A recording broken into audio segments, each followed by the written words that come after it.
La anemia no es una enfermedad, es un síndrome.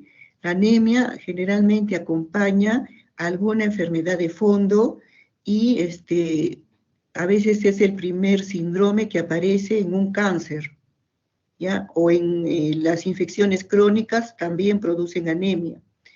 Y lógicamente las que más conocemos son las anemias carenciales por déficit de la ingesta de hierro, ¿no? Entonces la anemia es un síndrome, acuérdense de eso, no es una enfermedad de por sí. Entonces cuando tenemos un paciente con anemia tenemos que enfocar por dónde está perdiendo sangre o la pérdida de sangre puede ser por hemorragias visibles, ¿no? Como hemorragias ocultas, ¿no? O el paciente tiene un problema de la médula ósea, ¿no? Que es otro tipo de anemia. Muy bien, pasa a la segunda slide. Entonces, en la definición, es la disminución de la masa eritrocitaria con el deficiente aporte de oxígeno hacia los tejidos. Ustedes saben que la hemoglobina es el transportador de oxígeno y hace el intercambio de gases, recoge el CO2 y ella les aporta a los tejidos, a las células, el oxígeno. Entonces hay una hipoxia tisular, de tal manera que no es visible esta hipoxia porque si no el paciente estaría completamente cianótico, porque para tener cianosis se requiere un nivel de mínimo de hemoglobina de 8. Pero así con todo, si el paciente tiene 10 de anemia, 10 de hemoglobina, no hay cianosis, sino hay palidez, ¿ya? En los adultos varones, si el hematocrito se denomina anemia, si el hematocrito es menos de 41%, o sea, menos de 13.5, y en mujeres menor a 37, menor a 12 gramos, ¿ya? Entonces, cuando hablamos de anemia en hombres, cuando es menos de 13,5, y en mujeres cuando es menos de 12, ¿ya? Y en las embarazadas hablamos de anemia cuando es menor de 11. La siguiente. La anemia, entonces, como la hemoglobina es el transporte de oxígeno, origina hipoxia a nivel de los tejidos. Entonces, pero para guardar el oxígeno a los órganos primordiales como el cerebro y el corazón, entonces se produce una redistribución del flujo de la sangre. Entonces la piel disminuye su color, entonces hay menor aporte de hemoglobina, ¿no?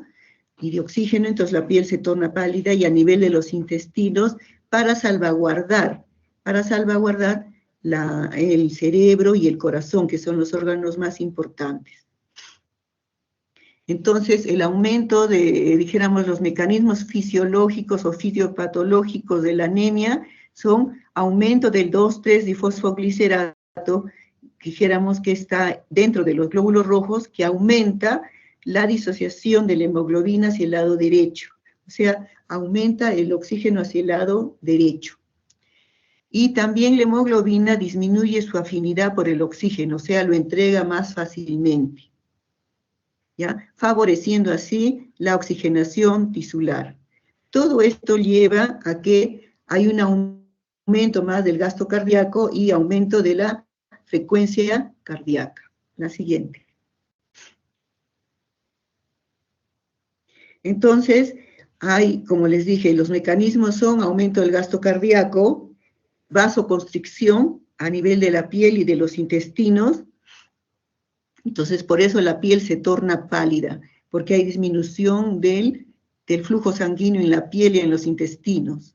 Luego hay un aumento de la liberación de eritropoyetina, ahí me equivoco, la eritropoyetina, ¿no? Pero también ese mecanismo es lento. Y un aumento de la médula ósea de producir una eritropoyesis 7 veces más de lo normal. Entonces, en las anemias crónicas, la médula ósea va a estar llena de serie roja, ¿no? De serie eritroide. Va a haber hiperplasia eritroide, como una manifestación, como un recurso de la médula ósea de aumentar su producción para tratar de mejorar la oxigenación. No abandonen porque al final vamos a tomar lista, señores alumnos. Ya, es la siguiente. En la anemia vamos a ver que ataca todo el cuerpo, dijéramos, ¿ya? Y a nivel cardiovascular, que es lo importante, hay taquicardia, hay palpitaciones, ¿no? En las personas delgadas sienten en las palpitaciones, incluso a veces son perceptibles, hay un soplo diastólico, no sistólico, sistólico funcional, que desaparece la anemia, desaparece el soplo. ¿Ya? El pulso saltón, ¿no? Una característica de los pulsos, pulso saltón, y en los ancianos puede dar angina de pecho, confundirte con un infarto, y también en los pacientes ancianos les puede dar una insuficiencia cardíaca por la anemia. En el aparato respiratorio hay disnea, que es la sensación de falta de aire, la taquipnea, ¿no? Y la ortopnea, ¿no? Cuando el paciente no puede estar en decúbito dorsal y tiene que estar en posición semisentada para respirar mejor. A nivel neuromuscular hay dolor de cabeza, vértigos, mareos, el paciente se puede llegar a desmayar, cansancio, astenia, dinamia, ¿no? Hay tinnitus, zumbido de oídos, y aumento de la sensibilidad al frío. La siguiente.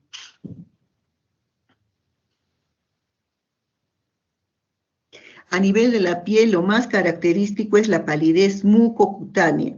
La palidez se nota en la piel y se nota en las conjuntivas y en las mucosas orales. Los labios van a ser totalmente pálidos, ¿no?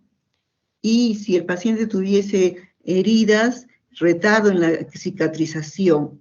A nivel gastrointestinal, el paciente va a tener pérdida de apetito, náuseas, estreñimiento o diarrea, dependiendo del tipo de anemia que sea.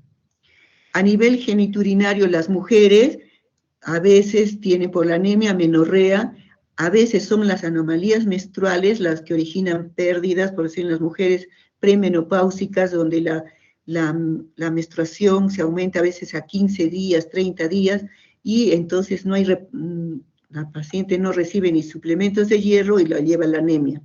Y cuando hay retención hídrica, también puede haber cierto tipo de retención de líquidos. Entonces ahí puede haber edema de tobillos. La siguiente.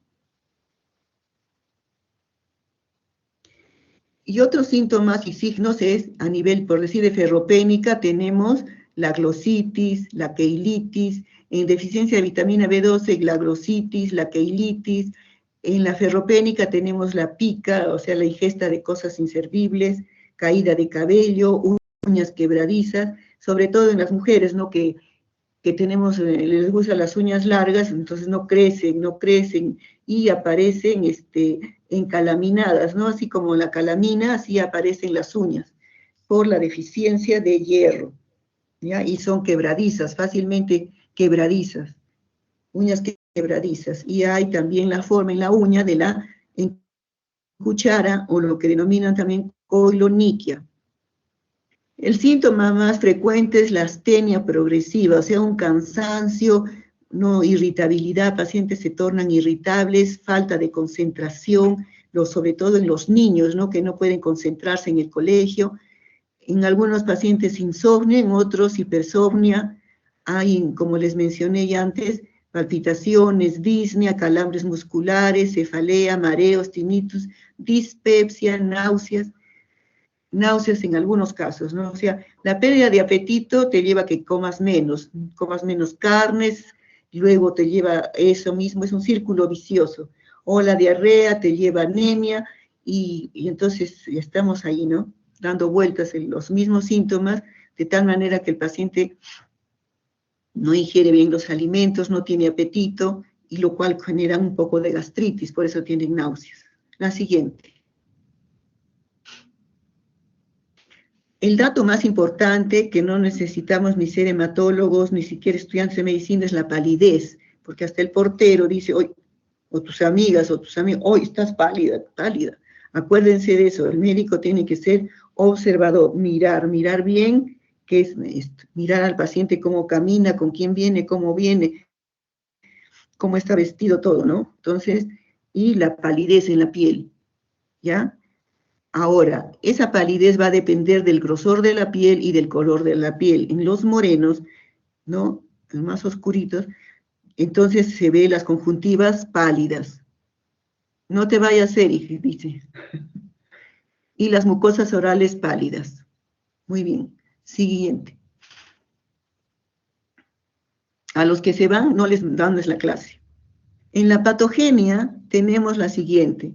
Hemos dicho, hay la disminución en la producción, ¿no? Puede ser por déficit hay alteración en la síntesis de hemoglobina, en la ferropénica, puede ser también en la talasemia o en enfermedad crónica.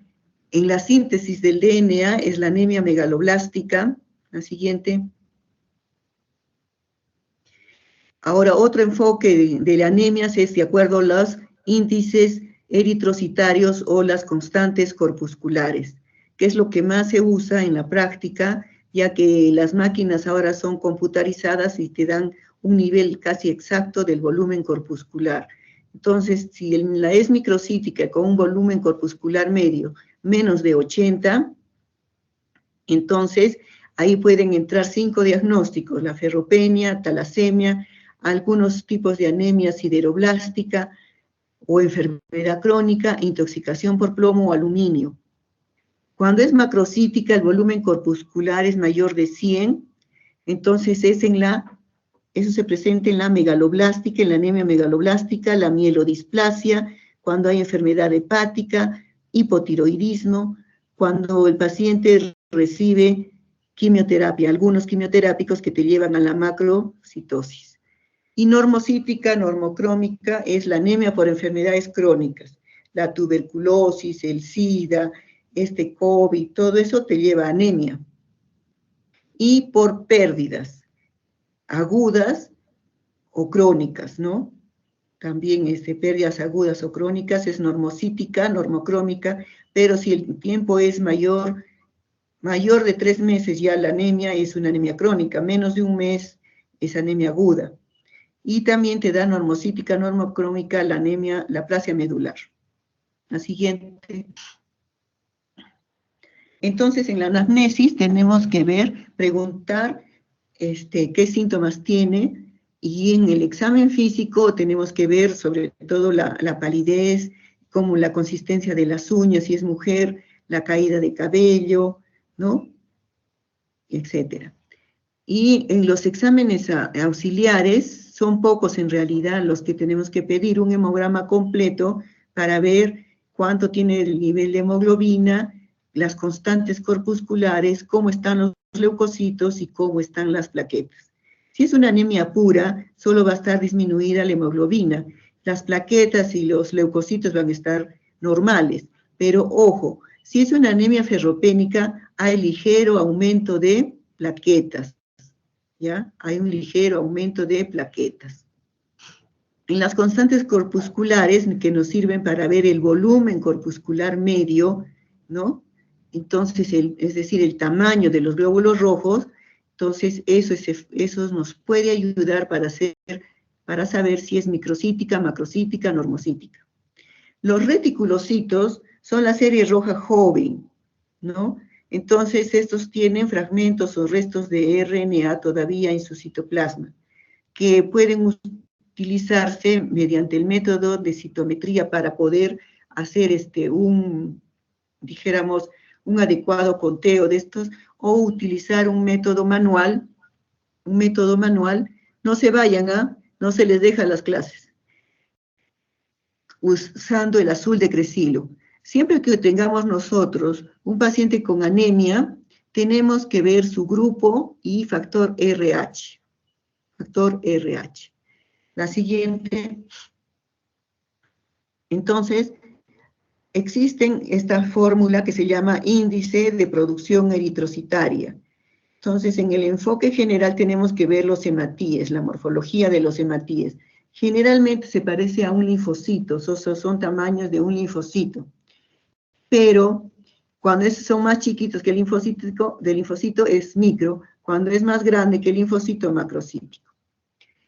Este índice de producción eritrocitaria se evalúa sabiendo el porcentaje de reticulocitos del paciente, el hematocrito del paciente sobre un hematocrito normal. El valor debe ser de 0.5 a 2. Entonces, cuando nosotros sospechamos de una anemia plástica, debemos utilizar este índice y en las hemolíticas, ¿ya? Y se hace médula ósea, ya no se hace la médula ósea en pacientes que tienen anemia ferropénica, ¿no? Porque la ferritina es casi exacta, dijéramos. Y se hace cuando hay anemia megaloblástica o hay un tipo de anemia que se llama refractaria o mielodisplasia o anemia plásica. Entonces, en la anemia ferropénica no es necesario hacer una médula ósea, no es necesario como en la antigüedad cuando yo era residente se hacía para ver la hiperplasia roja. Pero en las hemolíticas, a veces los pacientes que no responden adecuadamente al tratamiento, obligadamente se tiene que hacer médula ósea y biopsia. Entonces, te das un mes de tratamiento y si no hay respuesta a la anemia, entonces vuelves al comienzo, vuelves a interrogar, vuelves a pedir análisis y se vuelve a reevaluar el paciente. Entonces, estos pacientes tienen que ser a veces crónicos porque hay anemias crónicas, y a veces esos pacientes tienen una neoplasia oculta, y lo primero que aparece es la anemia. Entonces tenemos que estudiar. Si estaríamos en otro sitio donde no haya tanto paciente que van, ¿no? Y entonces inmediatamente se le haría endoscopía alta y baja, ¿no? O al día siguiente de que es visto, pero debido a la cantidad de pacientes, a veces difiere esto y el paciente no es atendido en forma oportuna. La siguiente. Entonces, el tratamiento va a depender del tipo de anemia. Si es una anemia carencial, por déficit de hierro se le da sulfato ferroso. Si es una anemia megaloblástica, hay que ver si es deficiencia de ácido fólico o de vitamina B12. Pero en todo caso se le da, cuando hay anemia megaloblástica, se les da los dos a la vez en la práctica. Ya, y esos son anemias carenciales. La anemia plásica es un tema aparte, la mielodisplasia es un tema aparte, ¿no? Y las anemias por enfermedad crónica. Entonces, aquí, de acuerdo al tipo de anemia, entonces tenemos que mínimo pedir el perfil de anemia. ¿Cuál es el perfil de anemia? Hemoglobina, hemograma completo, fórmula diferencial y plaquetas.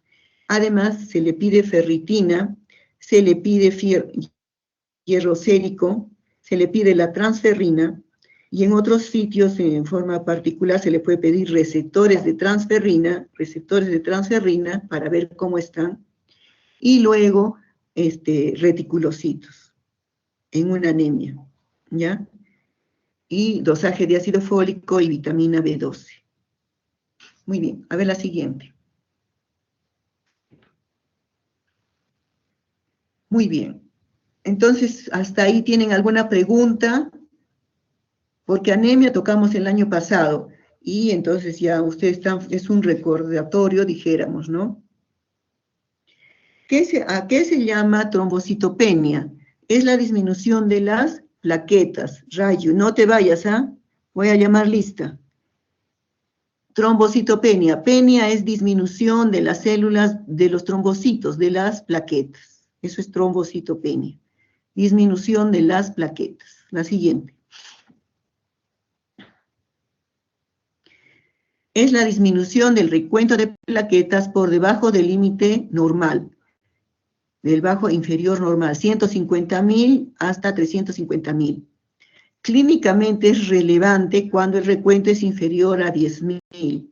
Cuando aparecen petequias, epistaxis y hemorragias, ya sea por la nariz, por la boca o por el tubo digestivo, etcétera, cuando es menos de 20.000. Las trombocitopenias pueden ser de dos tipos, congénitas o adquiridas, o constitucionales o secundarias, ¿no? La siguiente. El riesgo de hemorragia va a depender del recuento de plaquetas. Hay mayor riesgo si el paciente es menor de 20.000, menor de 20.000. Entonces, si estamos en la emergencia, un paciente nos viene con 20.000, pero no está sangrando todavía, entonces no lo podemos mandar a su casa. ¿Con cuánto puede irse a su casa el paciente con trombocitopenia? Con 50.000. Antes era, cuando yo era residente en el año 90, era cuando el paciente llegue a 100.000, pero venía con 20.000 o 5.000, etcétera, pero para que se recupere demora a veces un mes, y lamentablemente está hospitalizado un mes. Pero ahora, con 50.000 puedes darle de alta. Las cosas van cambiando, señores alumnos. No es, la medicina no es estática, es dinámica. Todas las fisiopatologías van cambiando de tiempo en tiempo. Hay mayor riesgo de hemorragia de las mucosas, o sea, ¿de cuál? De la mucosa que está dentro de la nariz, la mucosa oral, ¿no? Incluso hay hemorragias en los ojos, ¿no? ¿Ya? La siguiente.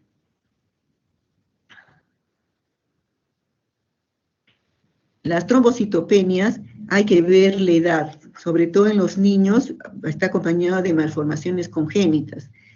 Sobre todo las trombocitopenias también en el sexo, más es en mujeres, asociado a enfermedades autoinmunes. Y el motivo de la consulta, ¿por qué es? Porque viene con sangrados, viene con petequias, que al colisionar las petequias forman lo que se denomina púrpura, o sea, lesiones purpúricas.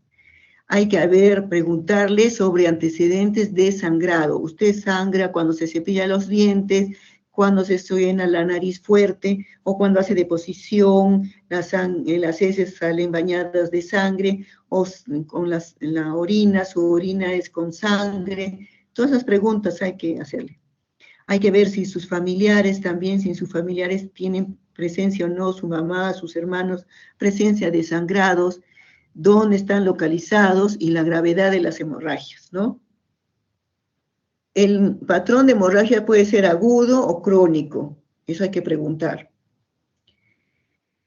¿Y qué fármacos? Los fármacos que son enemigos, dijéramos entre comillas, de las plaquetas, son los antiinflamatorios. Un ratito.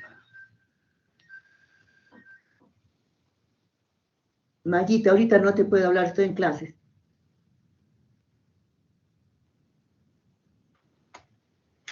Ya, entonces las trombocitopenias, el patrón de hemorragia es agudo, crónico, los fármacos, sobre todo la aspirina,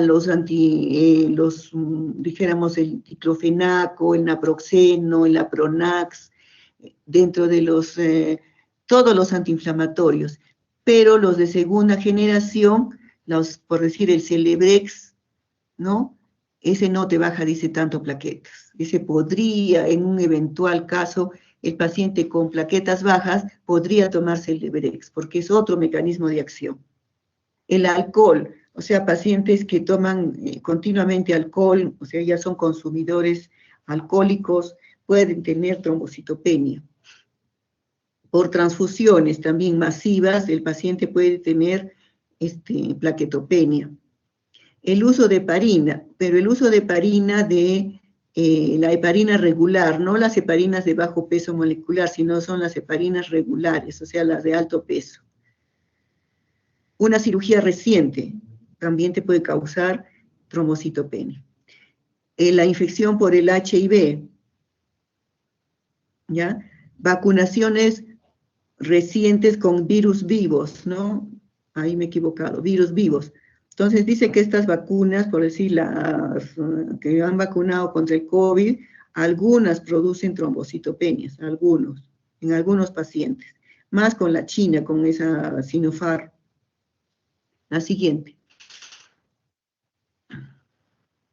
Usualmente entonces hay hemorragia púrpura, epistaxis, menorragia en las mujeres, gingivorragia, y ocasionalmente puede ser detectada en un paciente asintomático en un examen de rutina. O sea, el paciente ni sabe y está con 120.000 plaquetas o con 100.000.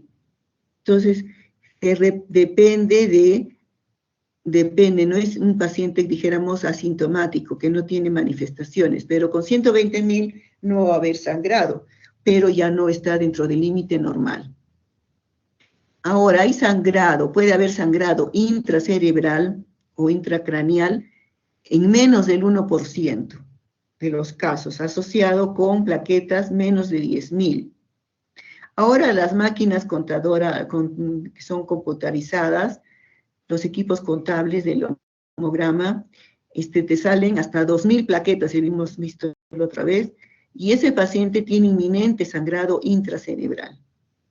Y se mueren los pacientes, ¿no? Les comienza la cefalea intensa, me duele, y en cuestión de segundos hacen una hemorragia masiva a nivel cerebral y se mueren en minutos. Entonces es una tragedia ver esas cosas. Ya, la siguiente. La historia natural de los casos pediátricos es aguda en un 90%. En los niños, incluso los niños no requieren ningún tratamiento y el curso se autolimita en los niños. A menudo va acompañado o precedido de una infección viral previa y que puede esperarse una resolución completa en 3 a 6 semanas. Entonces los padres lo llevan porque el niño tiene petequias en los miembros inferiores y a veces un sangradito en la nariz, ¿no? Y entonces, echaditos en su cama, los niños con reposo se recuperan. Pero los padres siempre exigen un tratamiento y no le van a dar nada. Entonces, a veces se tiene que dar un poquito de prednisona en los niños. Pero usualmente son, dijéramos, de resolución de autolimitada, o sea, solito se cura, dijéramos, en otras palabras. En los, no te vayas, Luis Coa, en adultos es diferente. En adultos el curso es crónico. El curso es a veces de por vida. Tenemos pacientes que no aceptan una enfermedad de estas y es una lucha con ellos mismos, ¿no? Y no llegan a entender cuando tú le dices, es como la diabetes, como la hipertensión, pero yo sangro, dicen. Entonces ya es crónica, se vuelve una enfermedad crónica. Y que se cure sin ninguna pastilla, también eso es raro, ¿ya? Entonces, el curso crónico en los adultos, a veces los adultos no llegan a entender, no se vayan, ¿ah? No llegan a entender sobre el problema de su enfermedad y abandonan el tratamiento o se van al curandero, al hechicero, bueno, donde quieran, pero no cumplen con el tratamiento y hacerse en forma periódica. O vienen y son una piedra en el zapato del médico porque al menor sangrado quieren que los hospitalicen, que etcétera, etcétera. Entonces, el ver sangrar a un paciente tampoco no es nada grato, ¿no? Ni vomitar, ni tampoco que estén sangrando, ¿no? Es que estén sangrando una cosa espantosa es, ¿no? Ya. La siguiente. Las trombocitopenias constitucionales son, dijéramos, sin disfunción variable, están asociados a inclusiones leucocitarias como el síndrome de Alport, May-Heglin, Fechner, etcétera, macrotrombocitopenias. Y estas son enfermedades de la membrana plaquetaria, que faltan las glicoproteínas. Entonces, el síndrome de Bernard-Solier, la trombastenia de Glassman, otros efectos de glucoproteínas, déficit de actividad procoagulante de las plaquetas. Entonces, son enfermedades, sobre todo en niños, ¿no?, que les faltan las glicoproteínas. La siguiente.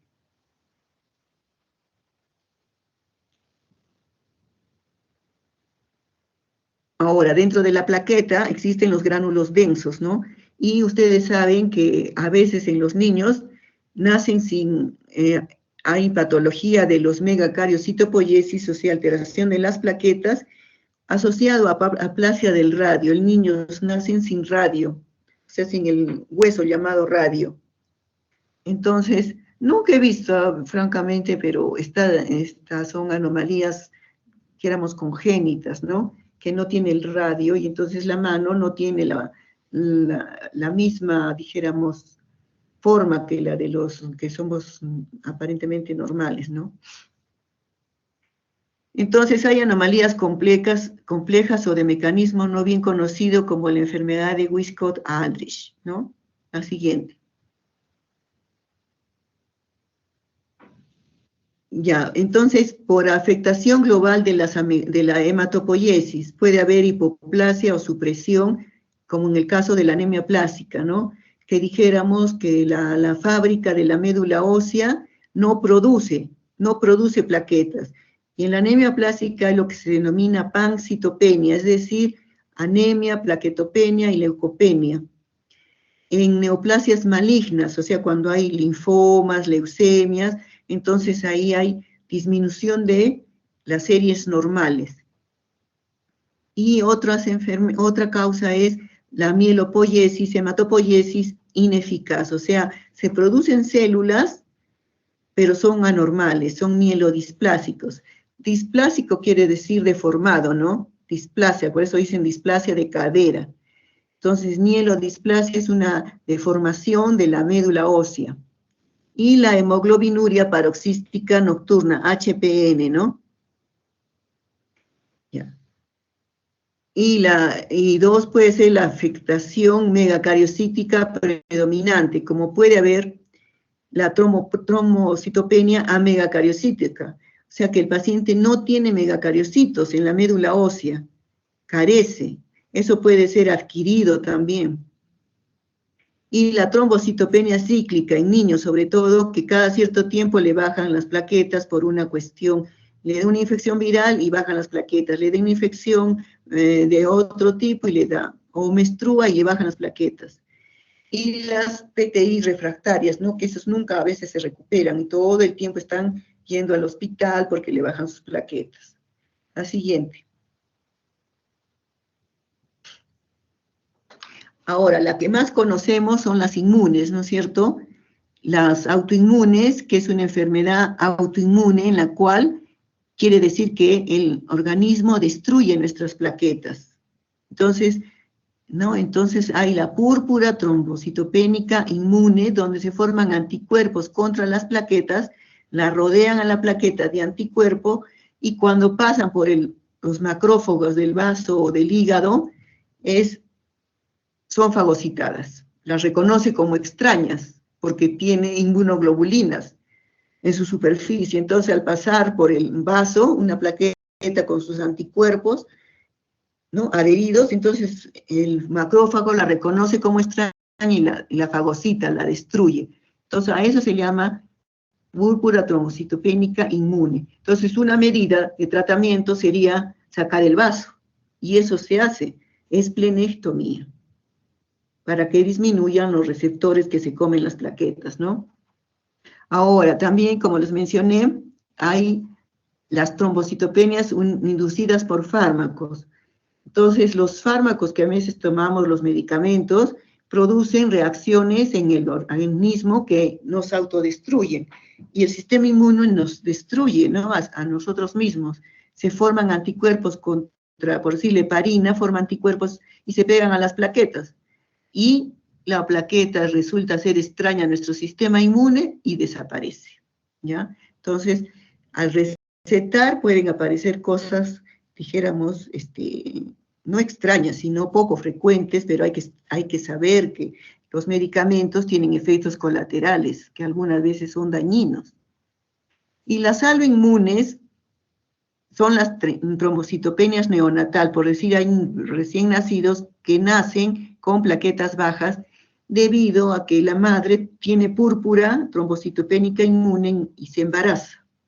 Y el bebito nace también con anticuerpos contra sus propias plaquetas, el bebito. Entonces, ese niño va a nacer con trombocitopenia neonatal. Pero generalmente es leve y dura 3 o 4 días y después ya se normaliza. Y puede haber también aquí es post-transfusional, ¿no?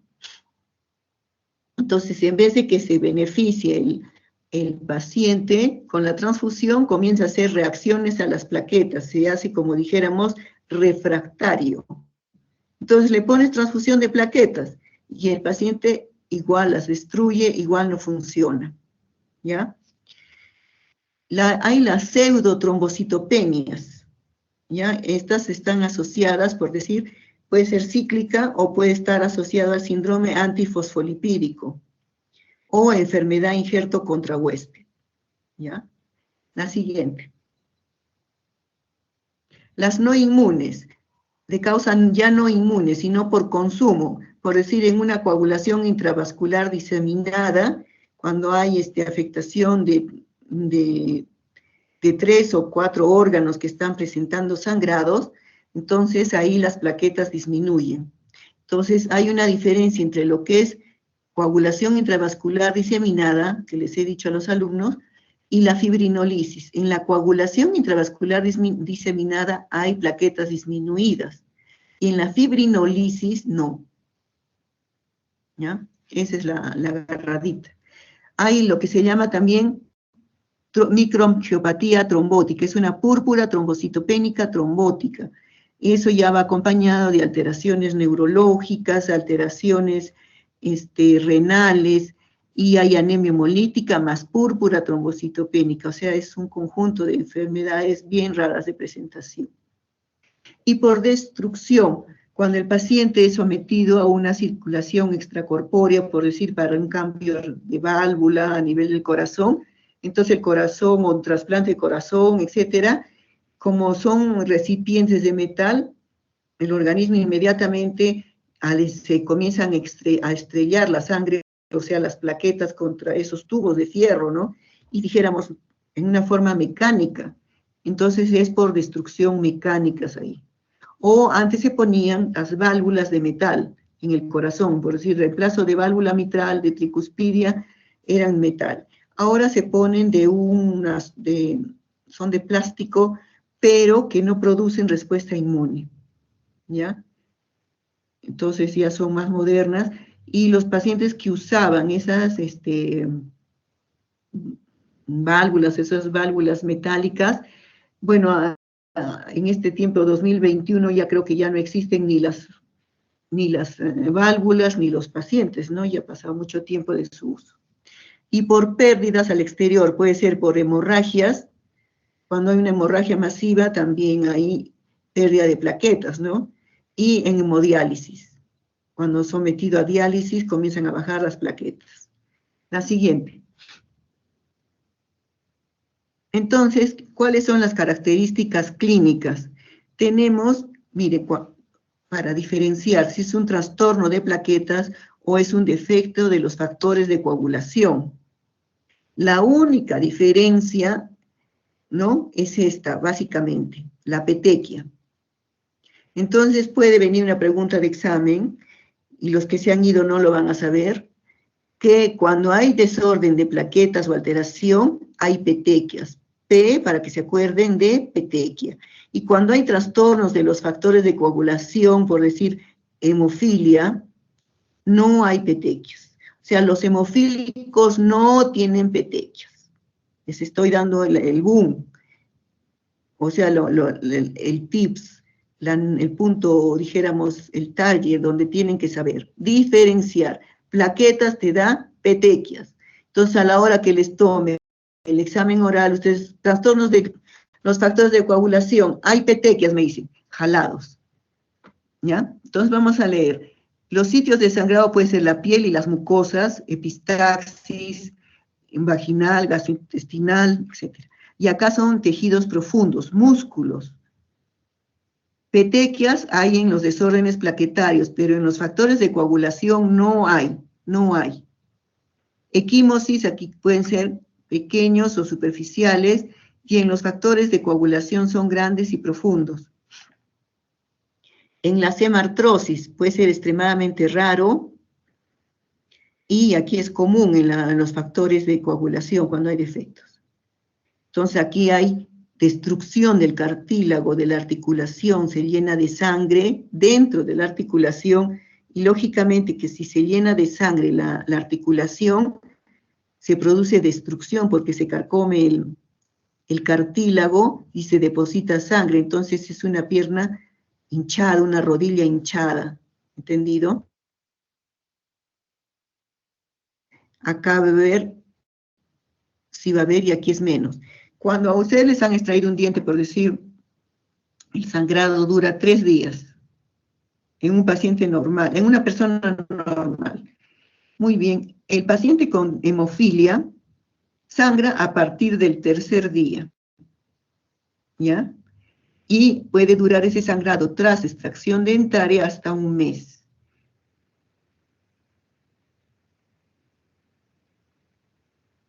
Diciendo, le suturaba, y no pensó que era un paciente mayor, que nunca fue diagnosticado de hemofilia. ¿Entendido? Entonces, sangró durante un mes y él pensaba que era por efecto de la muela que le cosía, le recosía, hasta que le pidió análisis y lo que demora la referencia y todo, un mes demoró el paciente en llegar al hospital. Entonces, sangrado, este es a partir del tercer día. Sangrado después de cirugía, este es inmediato. Y a menudo es severo, o sea, entran a operar un apéndice y sangra como, ¿qué diríamos? Como un riachuelo. Sangra y sangra, entonces ahí piensan que es un defecto de la coagulación. Pero eso era en épocas antiguas, ahora se pide perfil de coagulación. Entonces, antes se pedía coagulación y sangría. Eso ya se ha dejado de usar. Ahora lo que se usa es perfil de coagulación, antes de operarse. La siguiente.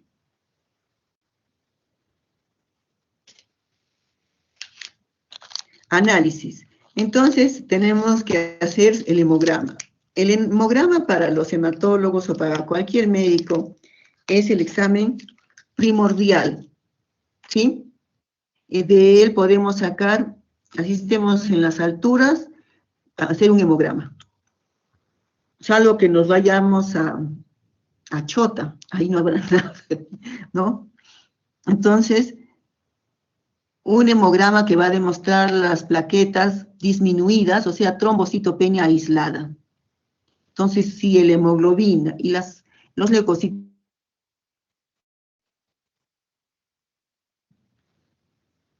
entonces pensamos en una trombocitopenia aislada.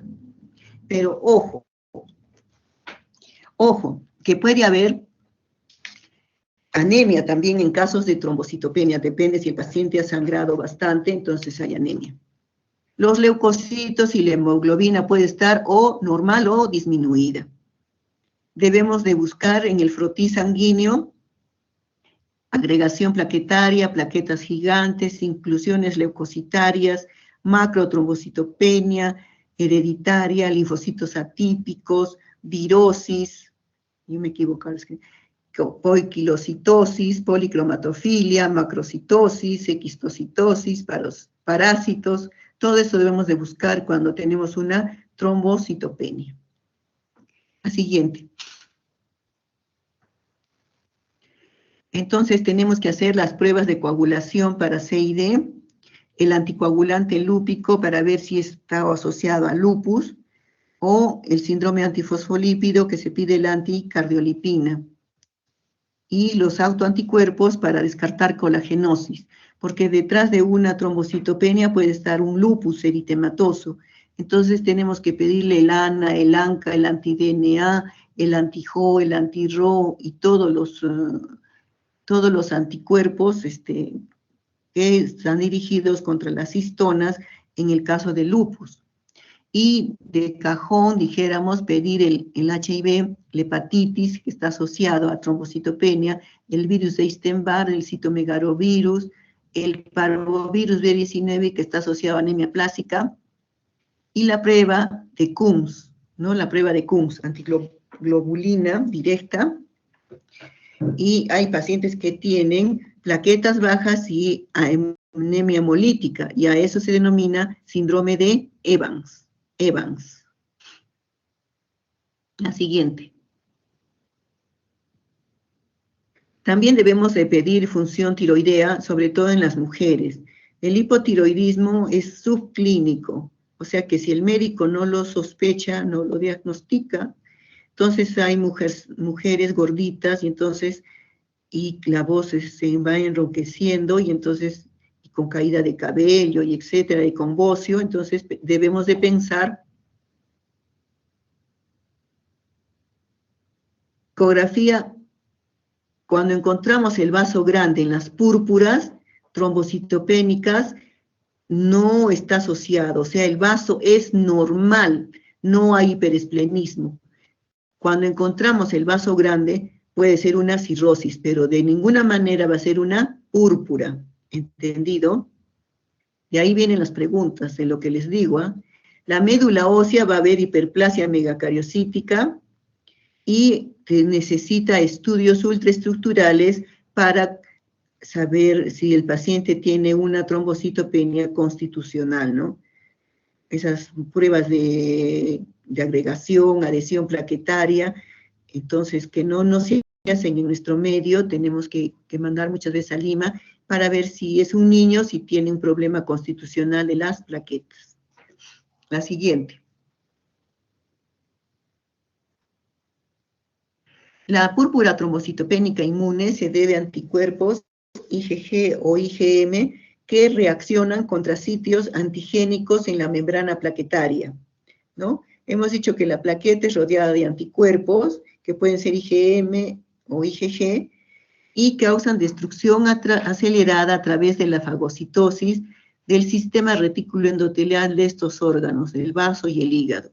Como el hígado no se puede sacar, extraer, sacar el hígado, solo podemos hacer esplenectomía. Entonces, hay pacientes que responden a la esplenectomía, un 50%, pero cada vez se hacen menos porque hay ahora muchos medicamentos que ayudan a los pacientes con púrpura trombocitopénica. La siguiente. Muy bien, preguntas. Andrea, Daniela, Waldo, Erika, ahí están Naomi, Matías, no hay. Ya. Sobre leucemia linfática aguda. La leucemia linfática aguda es frecuente en los niños y en los adultos. En los niños tiene un porcentaje de mayor curación que en los adultos. En los adultos no van también porque tienen asociados a otras patologías como diabetes, hipertensos, o tienen otra neoplasia, o a veces han tenido cáncer de mama y terminan en hacer leucemias, etcétera, por la quimioterapia. Entonces, la primera, la leucemia es el tratamiento, dura 2 años, no es fácil de tratar, ¿no? Es difícil porque el paciente tiene que entrar y salir del hospital con complicaciones infecciosas, recibiendo transfusiones constantemente. Entonces, a veces resulta ser un martirio para los padres, francamente, ¿no? Tener un hijo enfermo con leucemia. Entonces, es una proliferación monoclonal de una sola clona, o sea, de un solo tipo celular, de células madre hematopoyéticas. Entonces, esas células madres solo producen un tipo de células anormales, y producen, y producen, y producen, y se reproducen, ¿no? En forma incontrolada, y eso se disminuye la apoptosis en las células. Es una enfermedad clonal de la médula ósea con aumento de blastos, ¿no? Blastos es la célula inmadura, la célula mala, dijéramos, de la película, la que invade la médula ósea o nace en la médula ósea y desplaza a las series normales. Entonces es como si tuviésemos un inquilino en la casa y se ocupe todos los cuartos, y el dueño no tiene dónde estar. Igual es acá, los blastos se llenan, ocupan todos los cuartos, y el dueño no tiene dónde estar, ¿sí? Y disminuye por eso sus movimientos, ¿no? Entonces hay una mutación de las células germinales con incapacidad para mudarse. Entonces acá hay inhibición también de las células, ¿no? Hay sustitución del tejido hematopoyético normal y con disminución de las series hematopoyéticas normales. Entonces, puede haber pancitopenia o puede haber hiperleucocitosis con anemia y plaquetopenia. Entonces, se conoce como una panmielopatía. La siguiente.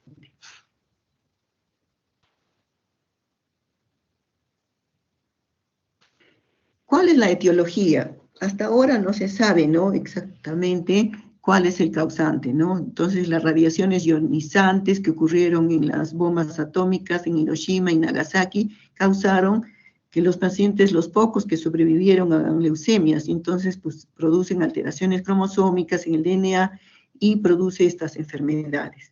Los retrovirus, el HTLV1, es el causante de la leucemia linfoma, así se llama esa enfermedad, leucemia linfoma de células T del adulto. Es endémica en Japón, Caribe y en el Perú. O sea, estamos premiados nosotros con HTLV1. Es una enfermedad como el HIV que se transmite por relaciones sexuales, ¿no? Y factores, o por transfusiones. Factores genéticos. En los gemelos univitelinos hay 20% de posibilidad de que el otro gemelo tenga esta enfermedad. Porque hay inestabilidad cromosómica, los que tienen inestabilidad cromosómica como la anemia de Fanconi, la ataxia telangiectasia. Los síndromes de Down, en los niños que nacen o niñas con síndrome de Down, aumenta el riesgo de leucemias agudas en 10 a 20 veces respecto a la población normal. ¿Ya? Y factores químicos como el benceno, el cloranfenicol, los alquilantes que se utilizan para el cáncer de mama pueden ser desencadenantes de esta enfermedad, pueden ser los agentes etiológicos. Los derivados del petróleo, el benceno, ¿no? El benceno. Y en la leucemia mieloide aguda se menciona el tinte de cabello para las mujeres, pero también ahora hay hombres que se tiñen, ¿no? Pues, podría ser también. La siguiente. Las leucemias agudas constituyen el 3% de las neoplasias y el 50% de las leucemias en general. Esa leucemia ataca a menores de 15 años con un pico de 2 a 4 años, y la leucemia aguda, la mieloide, mieloblástica, es en los adultos, para diferenciarlo también. La siguiente. La clasificación, lo que más importa para la clasificación es la calidad de las células más que su cantidad, aunque esta es orientadora. Así llegamos a separar. Leucosis leucémica, son leucocitos atípicos en la sangre en gran cantidad. Leucosis, lo que les mencionaba, aleucémica, número normal con células atípicas. Y por último, existen las llamadas reacciones leucemoides, que se caracterizan por un recuento de blancos, de serie blanca, ¿no? Muy por encima de lo normal, de leucocitos. Entonces tiene 25.000 a 40.000, acompañado a veces de un cuadro infeccioso mononucleósico o una infección bacteriana, una sepsis. Entonces se cura de la sepsis y el paciente normaliza su número de leucocitos. ¿Ya? ¿Entendido? Entonces hay las leucemias, la leucosis leucémica y la leucosis aleucemia. Leucemia, leu viene de leucocitos, acuérdense. Puede ser con aleucémica, o sea, con leucocitos bajos, o con hiperleucocitosis. La siguiente. La clasificación. Se clasifican sobre la base del tipo de células afectadas en el estado de maduración de las células leucémicas. Pueden ser agudas o pueden ser crónicas. Las agudas son células inmaduras, son leucemias con blastos, y su velocidad de resolución es rápida y mortal, ¿no? Si no lo tratas al paciente en menos de un mes, se muere. Y las crónicas son, al menos inicialmente, presentan leucocitos bien maduros, con una velocidad de resolución mucho más lenta.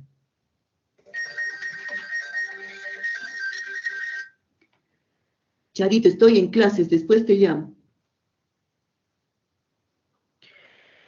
Según el tipo celular pueden ser linfáticas de serie B o de serie T, y mieloides pueden ser desde la M0 hasta la M7. ¿Ya? La siguiente. Entonces ahí tenemos, según la franco-américo-británica, la clasificación morfológica: M0, no diferenciada; M1, leucemia aguda mieloblástica, sin diferenciación; M2, con diferenciación; la M3, la promielocítica, es la que tiene mejor pronóstico, es la translocación 15-17, donde el paciente, tomando el ácido transretinoico más la quimioterapia, su sobrevida es de muchos años, ¿no? O sea, son las únicas leucemias que se curan sin trasplante. Entonces, nosotros en Arequipa tenemos baja incidencia. En Lima, bueno, son 10 millones de habitantes, entonces ahí tiene mayor incidencia, y estos pacientes a veces mueren al inicio por un cuadro de coagulación intravascular diseminado que no es diagnosticado a tiempo, y entonces el paciente tiene sangrados por 3 vías, por la nariz, por la boca, por el recto, gastrointestinal o pulmonar, etcétera, y el paciente muere por CID, ¿no? Entonces, ante la sospecha de una coagulación intravascular diseminada, debemos hacer el dosaje de fibrinógeno, el cual va a estar bajo, con alteración del perfil de coagulación, y se debe iniciar el ácido transretinoico para darle el medicamento lo más pronto posible, el cual no va a hacer daño, ¿no? No va a causar daño. Y la leucemia aguda mielomonocítica es una anemia también un poco, dijéramos, estas ya son graves, si no te tratan son de mal pronóstico. La leucemia aguda monocítica, la eritroleucemia, la leucemia megacariblástica, ¿no? Entonces, todas tienen mal pronóstico excepto la M3. La M3 tiene posibilidades de curación, y el tratamiento ahí es 2 años. En cambio, en los otros tipos de leucemia mieloide, el tratamiento es 3 años, tres quimioterapias, una de inducción y 2 de consolidación, que son en 3 meses, y el paciente, hay un 10% de curación con quimioterapia, 10%, 10%. Si el paciente no es sometido a trasplante, pero si es sometido a trasplante, la curación de esta enfermedad es, no te vayas, Renzo, es de, dijéramos, de un 50%, ¿ya? Entonces, esta leucemia es en adultos, y en adultos no toleran la quimioterapia, y las muertes son por las complicaciones, por infección, sangrado o progreso de la enfermedad. Y muchas veces también por abandono. Por abandono, el paciente se hastía de estar hospitalizado mes tras mes y abandonan los tratamientos y se mueren al siguiente.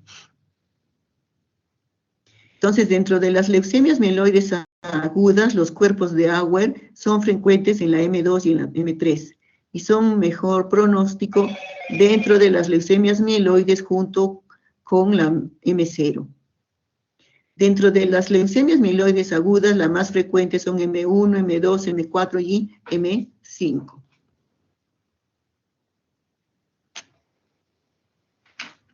Ya, a ver, la siguiente.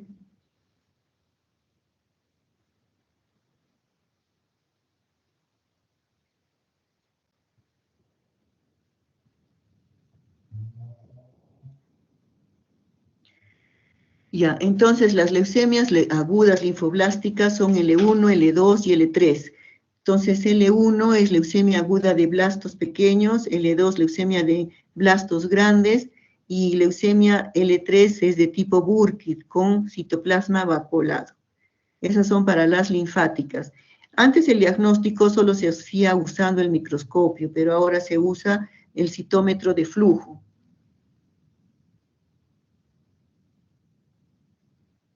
¿Ya?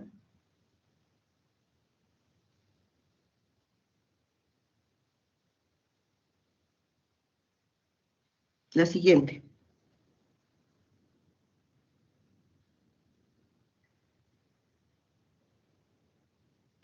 Las translocaciones.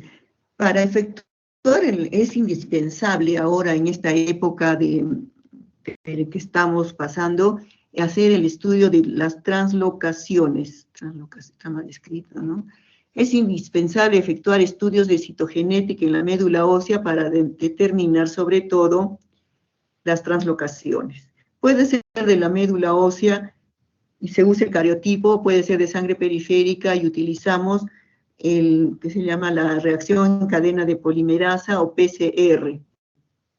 Dentro de los más importantes están en la estirpe B, ¿no? Tenemos la 822, la 814, la 28, o también que han sido documentadas como leucemias pre-B, como la 119, la 922, y las de estirpe T, como la 1114, la 1014, 714, 814, 79 o la 17.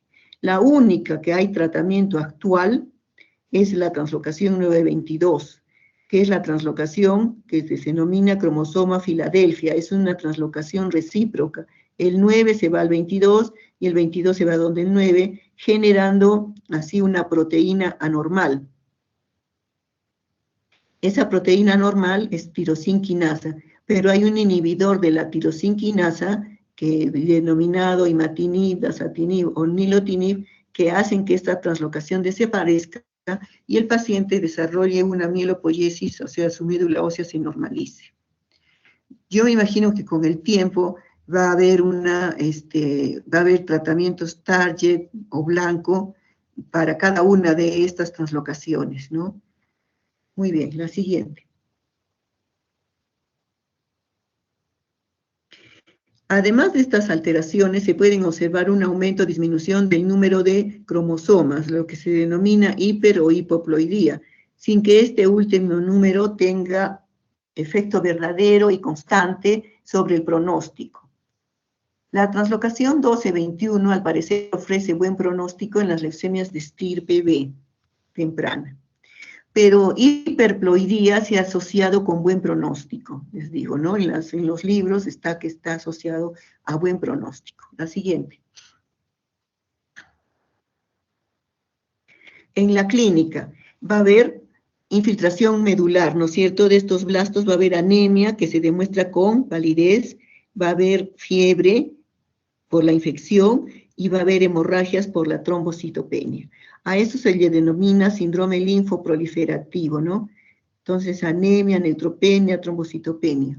Y además, hay hepatoesplenomegalia, adenopatías, dolor óseo, puede haber infiltrado al sistema nervioso central, masas mediastínicas, sobre todo cuando es una leucemia linfática T. También hay hiperplasia de las pieles y las encías en la M4 y la M5, hiperplasia en las encías terriblemente, infiltración en los testículos en la leucemia linfática, sobre todo en los niños. La siguiente. Entonces, ¿cuáles son los factores pronósticos? Hay favorables y desfavorables. La edad de niños de 1 a 9 es pronóstico favorable. En adultos de 16 a 35. El sexo femenino, que no haya adenopatías, que no haya visceromegalias, que no haya infiltrado al cerebro, que los leucocitos no sean mayores de 50.000, o sea, entre 10.000 a 50.000, que sea pre-B común, que tenga este marcador CD10, que tenga hiperploidía, que después de 2 semanas de tratamiento ya haya 5% de blastos y que al mes el paciente haya respondido que la médula esté normal. ¿Ya? La siguiente. El diagnóstico diferencial con enfermedades no neoplásicas, artritis, reumatoide, fiebre reumática, mononucleosis, hepatitis viral, púrpura trombocitopénica inmune o idiopática, anemia plástica, tosferina, linfocitosis aguda infecciosa, enfermedad por arañazo de gato. La siguiente. Síndrome de inmunodeficiencia adquirida está también dentro del diagnóstico diferencial, la tuberculosis, el síndrome hipereosinofílico y enfermedades neoplásicas. Dentro del diagnóstico diferencial está el retinoblastoma, el rhabdomiosarcoma, la histiocytosis tipo 1, tipo 3 y el neuroblastoma. La siguiente. En el laboratorio. Entonces, primero tenemos que hacer la biometría hemática con recuento de leucocitos, plaquetas y hemoglobina, ¿no? También tenemos que hacer el dosaje de urea, creatinina, el ácido úrico puede estar aumentado y el examen general de la orina para descartar infección. El hígado, cómo están las transaminasas, la deshidrogenasa láctica está aumentada, las bilirrubinas, a veces puede estar incrementada las bilirrubinas, puede haber ictericia, lo cual empobrece el diagnóstico, es de peor pronóstico. La fosfatasa alcalina aumentada, el calcio, puede haber hipercalcemia y puede haber hiperpotasemia, lo que se denomina síndrome de lisis tumoral con hiperuricemia, y el líquido cefalorraquídeo puede estar infiltrado. Normalmente el líquido cefalorraquídeo tiene 3 células, pero acá puede haber mayor de 5 o 20, entonces ya se llama infiltrado al cerebro y el paciente necesita terapia intratecal. Y el estudio de médula ósea por aspiración, es en la cresta ilíaca posterior superior, o puede ser en el esternón, ¿no? La siguiente.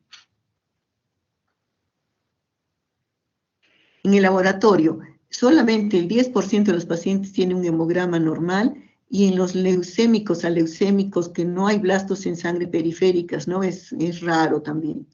El diagnóstico con punción medular debe haber blastos en más del 30% de las células normales. Entonces, los blastos debe ser mayor del 30%, mayor o igual a 30%. Si es menos, es una mielodisplasia. La siguiente.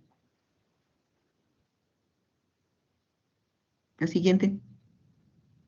El tratamiento son 4 etapas que aproximadamente dura 2 años. La inducción a la remisión es 1 mes, la consolidación es otro mes, y las intensificaciones son hasta 3, 1, 2 y 3. Entonces, generalmente el paciente recibe 5 días, pero se queda 1 mes casi hospitalizado, se va 1 semana a su casa, vuelve a entrar y así está. El tratamiento al sistema nervioso central es preventivo, sobre todo para prevenir que las células de la leucemia no se entren al líquido cefalorraquídeo, invadan el líquido cefalorraquídeo y causen hipertensión endocraniana y compromiso, ¿no?, del paciente. Y el mantenimiento son por más o menos, dijéramos, 1 año, ¿no? Más o menos 1 año es. ¿Ya? La siguiente.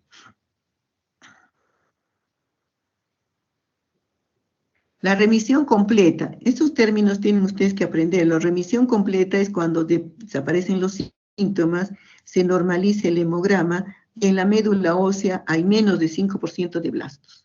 Y ahora más se utiliza la enfermedad mínima residual, que debe ser 0.0030 y un 1, o sea, nada de blastos, como cualquier otra persona normal. ¿Ya? La citometría te puede medir, sirve para la enfermedad mínima residual, se llama MDR en inglés, entonces Residual Disease Minimum. Entonces, para enfermedad mínima residual es 0.00030 y un 1, o sea que no debe haber ni un blasto. Al ojo, al microscopio todavía, nosotros podemos decir que si encontramos está frito, pero si no debe haber blastos en una médula ósea que esté en remisión completa, ni uno. Esto es un poco antiguo, no debe haber acá, ni uno.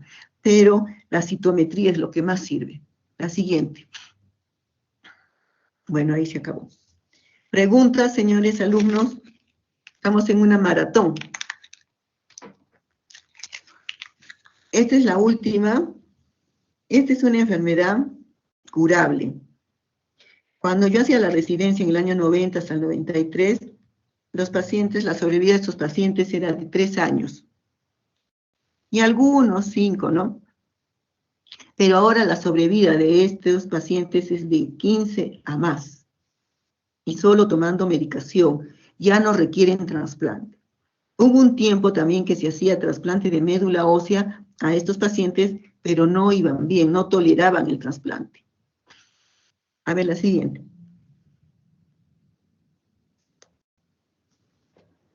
Entonces, tenemos que la leucemia mieloide crónica, LMC, no te vayas, Andrea Figueroa, es un síndrome mieloproliferativo crónico de una clona de origen en una célula. Entonces aquí hay proliferación de la serie mieloide, toda la serie mieloide prolifera y salen a la sangre periférica. Entonces en la sangre periférica normalmente no hay precursores de la serie mieloide, pero en esta enfermedad sí. Entonces se encuentran mielocitos que deben estar en la médula ósea y metamielocitos que deben estar en la médula ósea, y aquí en esta enfermedad salen de la médula ósea hacia la sangre periférica. Entonces va a haber una intensa proliferación granulocítica con leucocitosis marcada. La siguiente. Entonces las células proliferantes presentan el cromosoma Filadelfia, ¿no?, en un 90% de los casos. Y se produce un reordenamiento del BCR-ABL, generando una proteína de diferente peso molecular, como es una proteína de 210 kilodaltons, A diferencia de la leucemia linfática aguda, que es de 190 kilodaltons, ¿no? El peso de la proteína. La edad media para presentación es a los 47 años y 5% es a los 70 años. Es muy raro en la edad infantil. El 50% son asintomáticos. La siguiente.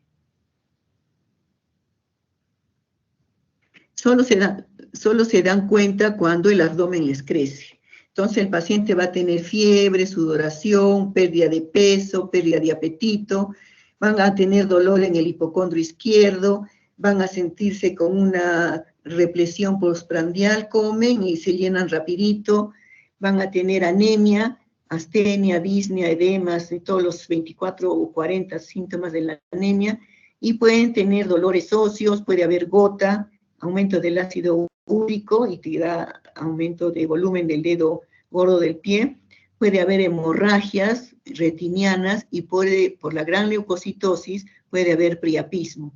La siguiente. Los síntomas se deben a un hipermetabolismo secundario a mieloproliferación.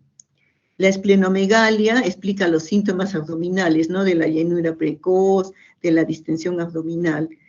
Entonces el vaso crece bastante y puede llegar hasta el flanco.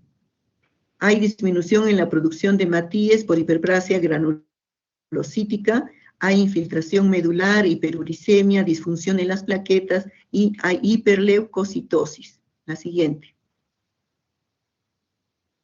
En la exploración física, el 55% de los pacientes van a tener esplenomegalia, el 25% hepatomegalia.